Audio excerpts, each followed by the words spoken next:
The words of former President Obama just popped into my mind. I've got a pen and I've got a phone. For those who don't know, he was talking about ways to get around Congress in passing executive orders.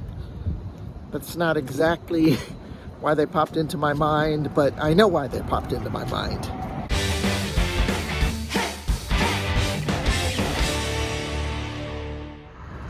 Because I was thinking of the words, I've got a backpack and I've got a passport. Good morning. I notice these shadows over my face. It's morning, and this bridge, the walkway to Pitt University here in Pittsburgh. Carnegie Mellon is right across the street here. Yeah, welcome. My name is Jesse. Welcome to my video, my channel. If this is your first time here, I have spent the last 7 years in China, and I am making my re-entry to the United States. I've been here in the US since July.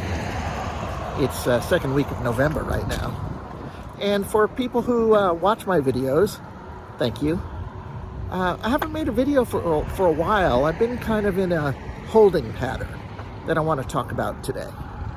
I teach composition to international students at Pitt University, but I'm not a full-time instructor. I am an adjunct, which is the university's fancy word for part-timer. And I'm actually a little more part-time than I'd like to be. Not so much in classes and hours, but in guaranteed future. So I'm on a 1-semester contract, which will end at the end, obviously, of this year. And I'm still waiting to know if I have any class assignments for next semester, for next year, which is, well, I've been waiting for weeks.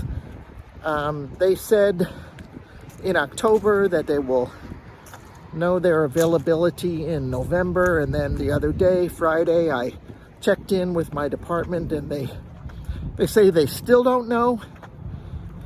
So, nervous time.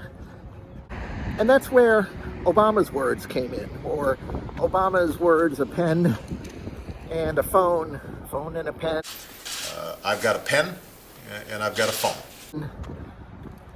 Came into my mind because I was thinking about I've got a backpack and a passport. There is nothing I like better in life than travel. And yeah, it's kind of like, okay, I don't get a job, I'll go travel. Whether I get any classes or not, I'm not going to starve. I have built this possibility into my budget. When I came to Pittsburgh, I knew that things will take time. It took, I didn't know how long it would take to buy a house. I actually did that very quickly. I think after, 5 or 6 weeks that I was here. Now I've been in my house for a month and a half. Everything's going well, but now we've got this work situation. So, I've got savings.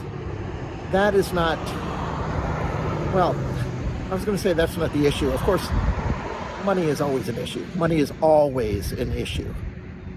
But it's this waiting and then figuring out my next step. Haven't made any plans yet. That's what a holding pattern is all about. You're kind of, stuck. But I can think about it. One thing I know is that Summer, my wife, she's coming here to Pittsburgh from China in February. That is Chinese New Year break, Spring Festival. So she'll be here for 3 weeks in February, so I'm definitely not going to be out of town then.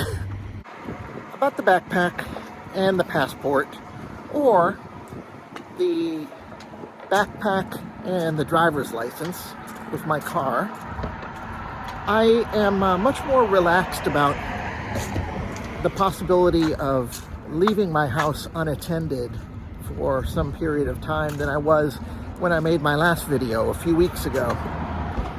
At that time, my particular freak out was, okay, I'm a homeowner now. Can I leave the house and know that it'll still be there when I come back? And I talked about that, went back and forth with all the possible, things that could go wrong.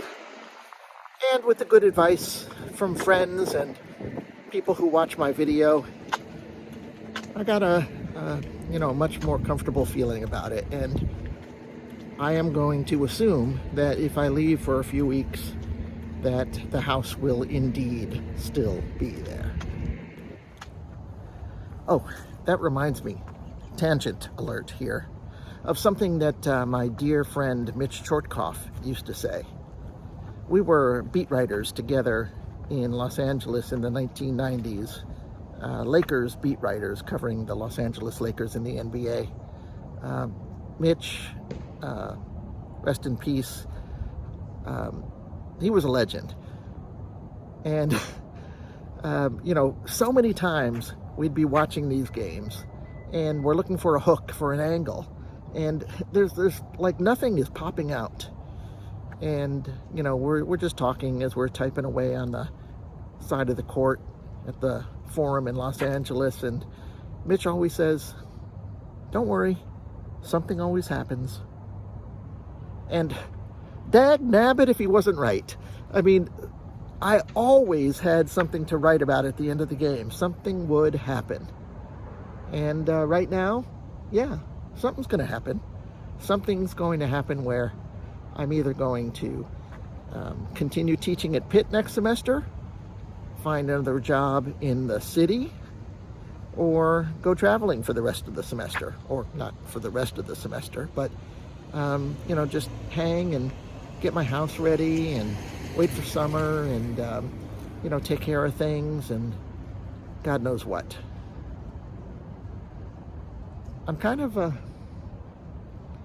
I'm in this in-between mode. I'm not quite retired, but I'm not quite, a full-time employee like I used to be. I guess I'm like so many employed Americans. If I don't work, there will be the immediate, I'm going to say problem, but not really a problem, just in search of a solution of continuing health care. I don't know what the situation is. I will say this, one of the really great things about being an adjunct, a part-timer at Pitt, is that part-timers get full benefits. Get health, dental, vision, get opportunity to be part of a retirement program. I got no problem there. I got no problem with Pitt at all. I just don't know if I'll be teaching next semester. So back to the backpack and the passport. When summer comes here, that's 3 weeks. We will stay in Pittsburgh. Might make a day or a weekend trip somewhere. But that will be major exploring Pittsburgh time. Ought to be fun in February. Snow is 6 feet high. Temperature at -20. All right, worst case scenario. Note to summer, bring winter clothes. Don't really need them this week though. It is November the 13th. And if somebody would have told me that it would be 55 degrees and sunny today on November 13th before I came to Pittsburgh, I would have said, no way. So I am, comfortable and happy right now, weather-wise. But as they say, winter is coming. Everybody out of the pool. I gotta say, and I want to do a longer video on this another day, that I'm really fortunate in that I have lived most of the past 20 years with very little money. And so I can live on very little money. Right now, I have been very conscious in trying to figure out what my budget is here in Pittsburgh, how much furniture I need to buy as opposed to want to buy, what my food costs are. I won't quite know my budget in heating for a while, but I don't know. I'm gonna keep my temperature, my heat in the house down low. Haven't figured out a number yet. I had it at 68 when it was a little warmer. I'm thinking about lowering it to 62, but I'll figure it out. I don't mind wearing a lot of clothing in the house. Got bedding. Yeah, I'm trying to figure out expenses in America, but that'll be for another video. All right, I'm gonna end this video now. I really appreciate you guys watching. Thank you very much. If you liked this video, press the like button. And if you have any comments, advice, drop a comment below. All right, until next time. Oh, one last thing. If you haven't already subscribed to my channel, subscribe. Catch you guys later. Bye.